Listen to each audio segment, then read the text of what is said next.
بسم اللہ الرحمن الرحیم قال اللہ تعالی فی القرآن المجید کنتم خیر امۃ اخرجت للناس تأمرون بالمعروف وتنہون عن المنکر وتؤمنون باللہ صدق اللہ العظیم۔ ایک بار درود پاک پڑھیں، اللہم صلی علی سیدنا مولانا محمد بارک وسلم، صلاۃ و سلام علیک یا رسول اللہ صلی اللہ تعالی علیہ وآلہ وسلم۔ حضرات، میں کسی تقریر کے لیے نہیں بلکہ اپنے جذبات کا اظہار کرنے کے لیے حاضر ہوا ہوں۔ میں بہت ہی مشکور و ممنون ہوں عالی جناب محترم مجاہد بھائی کا اور خیر خواہی ٹیم کا کہ وہ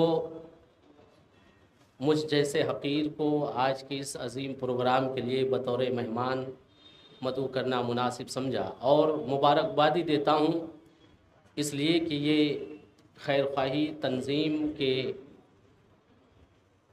جو ارکان ممبرز ہیں وہ اپنی کارکردگی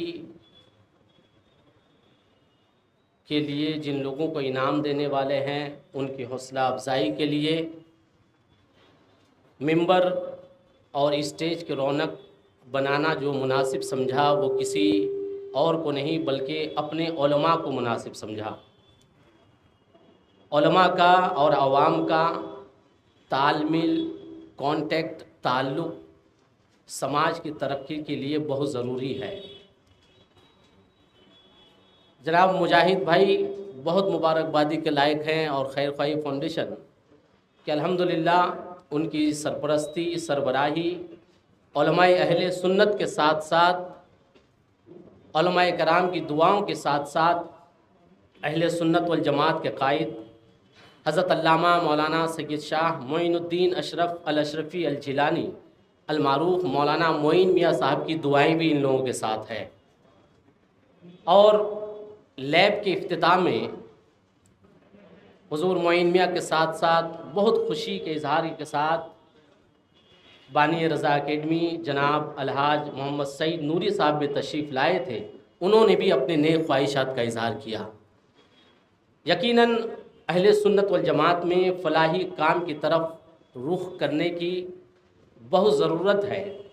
عوام اور علماء اور قائدین اہل سنت کے درمیان جو ایک خلا پیدا ہوا ہے اس کی وجہ یہ ہے کہ ہمارے بچے، ہماری عوام علماء سے براہ راست قریب نہیں ہوئے، اور کہیں نہ کہیں علماء اہل سنت نے بھی اپنے بچوں کو فلاحی کام کے لیے رہنمائی نہیں کیے، مگر مجاہد بھائی نے اس خلا کو، اس کمی کو ختم کر دیا۔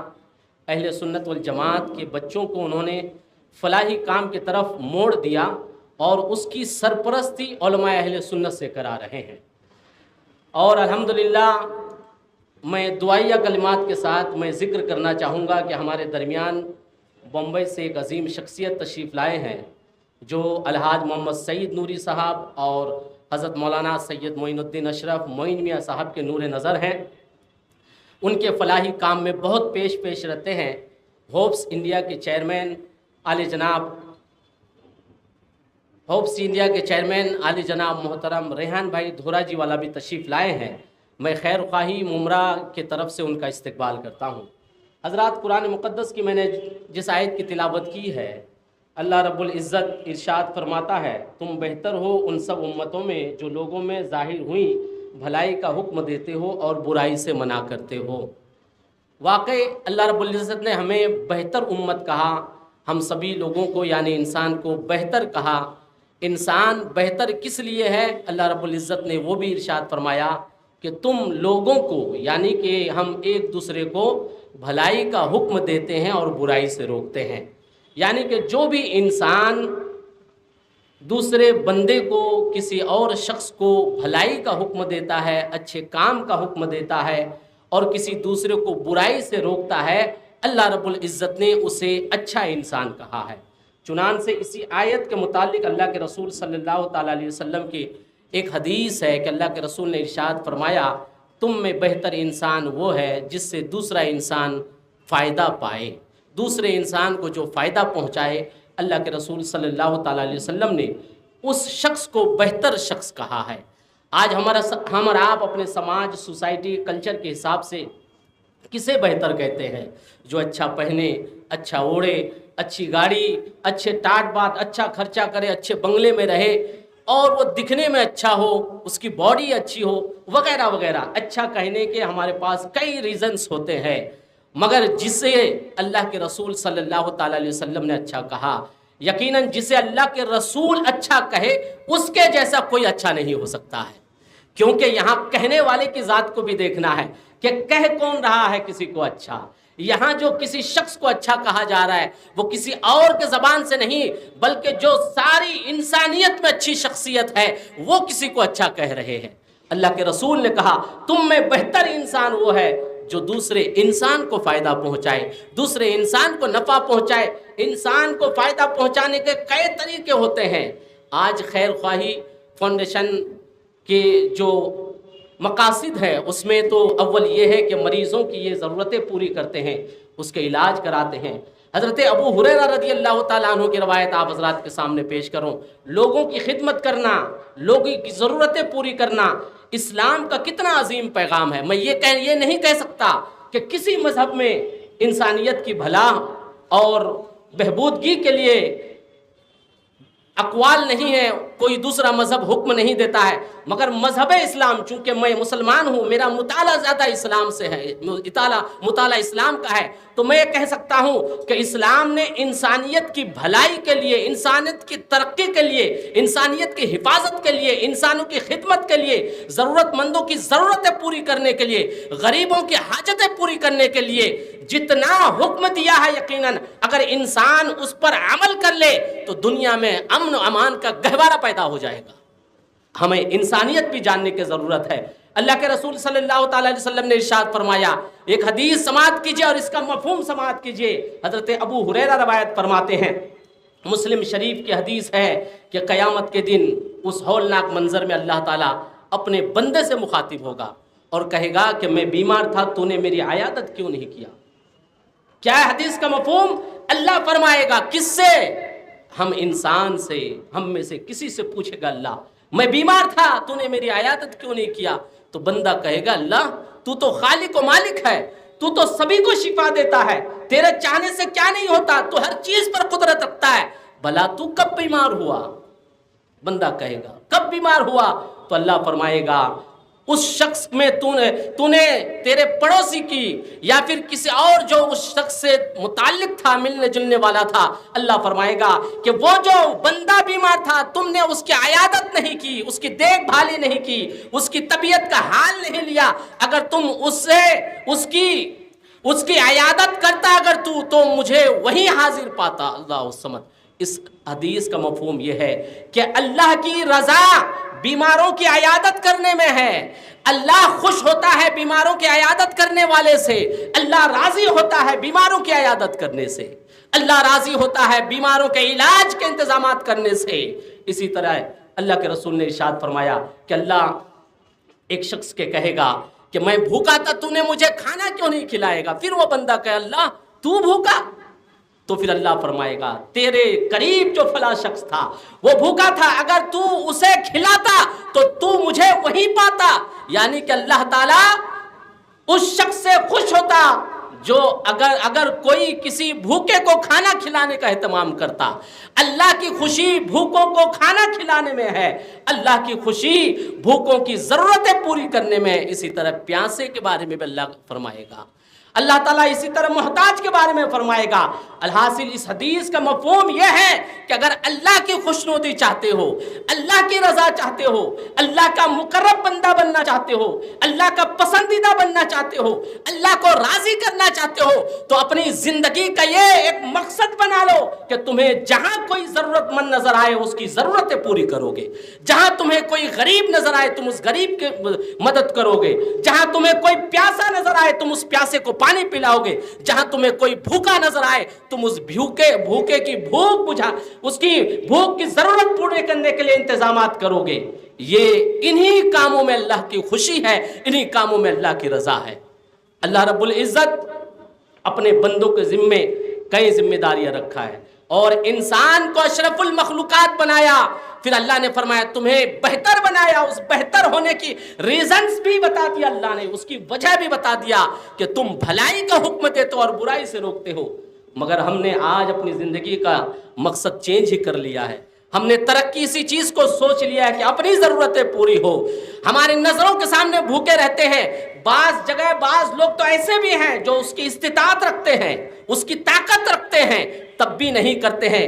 یقیناً تمہیں قیامت کے دن ایک ایک چیز کا حساب دینا پڑے گا۔ اللہ رب العزت تم سے ہر چیز کا حساب پوچھے گا۔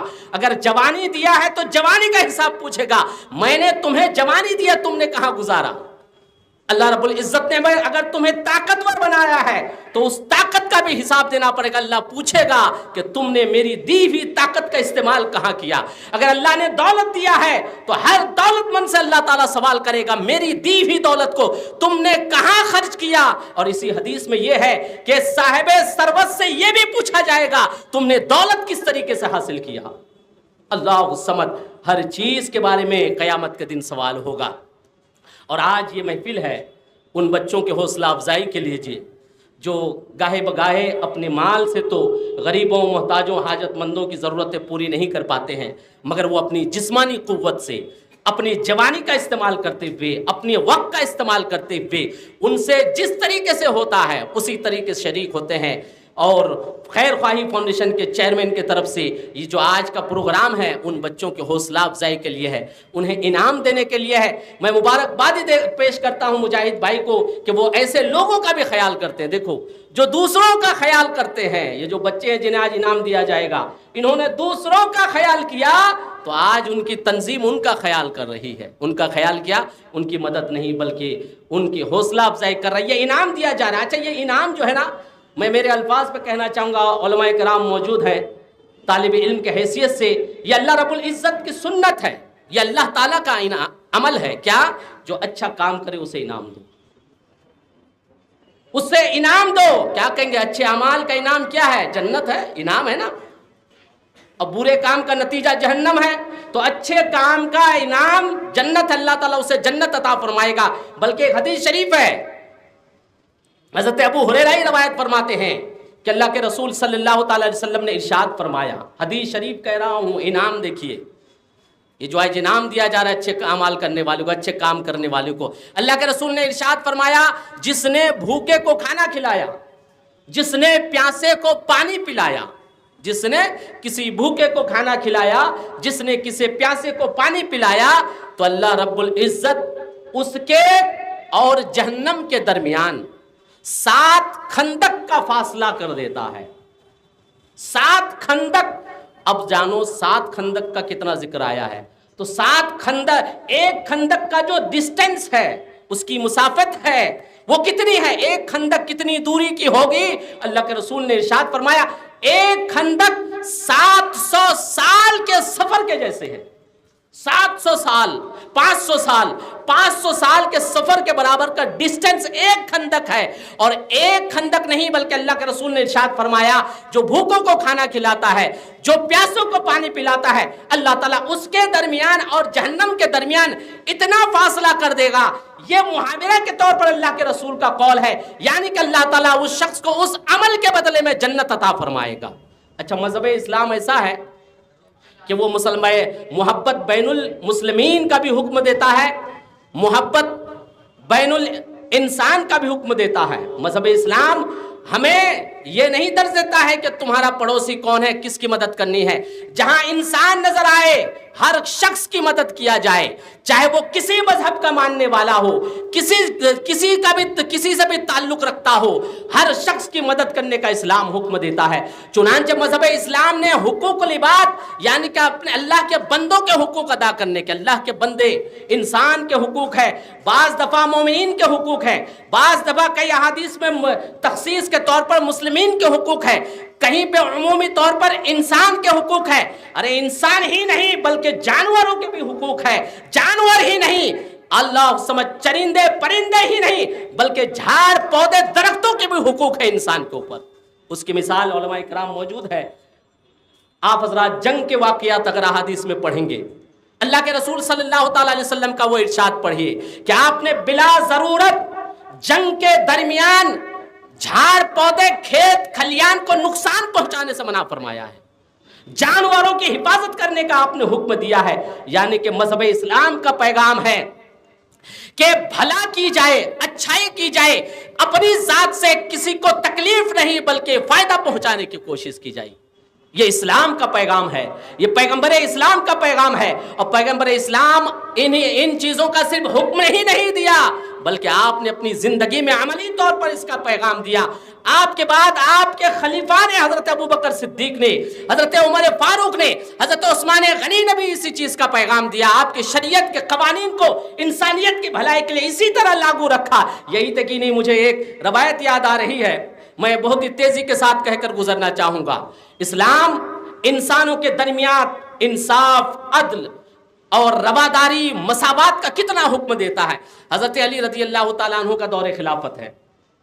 کسی ایک غیر مسلم نے ایک مسلمان کا قتل کر دیا، غیر مسلم نے مسلمان کا قتل کر دیا. حضرت علی مرتضیٰ رضی اللہ تعالیٰ عنہ کی بارگاہ میں مقدمہ حاضر کیا گیا. حضرت علی مرتضیٰ رضی اللہ تعالیٰ عنہ نے اس کا قصاص کا حکم دیا. مگر کچھ دن کے بعد آپ نے دیکھا کہ جسے قصاص کا حکم دیا تھا حضرت علی نے، وہ ٹہل رہا ہے. حضرت مولا کائنات نے دریافت کیا تو اس نے صفائی دیا کہ ان کے ساتھ میرا صلح ہو گیا ہے. اس کے قصاص کے بعد میرا بھائی تو واپس نہیں آیا، یعنی غیر مسلم نے صلح کر لیا اس قاتل مسلمان سے. اس نے کہا کہ میرا فیصلہ ہے، میں نے صلح کر لیا ہے اور قصاص معاف کر دیا، اس کے بدلے مجھے معاوضہ ملے گا. اللہ سمت.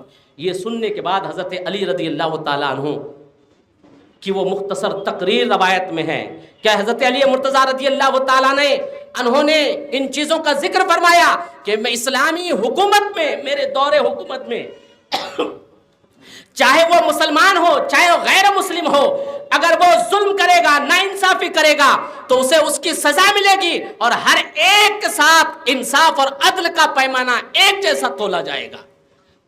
یہ حضرت علی مرتضیٰ رضی اللہ تعالیٰ عنہ کی روایتیں موجود ہے. تو اسلام بھائی چارگی، اخوت، رواداری، عدل، انصاف وغیرہ کا حکم دیتا ہے، انسانیت کی بھلائی کا حکم دیتا ہے. میں بہت ہی دل سے مبارکباد پیش کرتا ہوں اہل سنت والجماعت کے ان بچوں کو جو اپنے 7 سالہ محنت سے الحمدللہ کہاں سے کہاں پہنچ گئے ہیں. اور میں مبارکباد پیش کرتا ہوں اور نیک خواہشات کا اظہار کرتا ہوں ان تمام لوگوں کے لیے جو ان کے ساتھ ہوتے ہیں، جو ان کے شانہ بشانہ کھڑے ہوتے ہیں، اپنی ہر بساط کے مطابق ان کے دست و بازو بنا کرتے ہیں. اللہ تعالیٰ سے دعا ہے اللہ تعالیٰ تمام لوگوں کے تمام خدمات کو قبول فرمائے. وما علینا الا البلاغ. السلام علیکم ورحمۃ اللہ وبرکاتہ.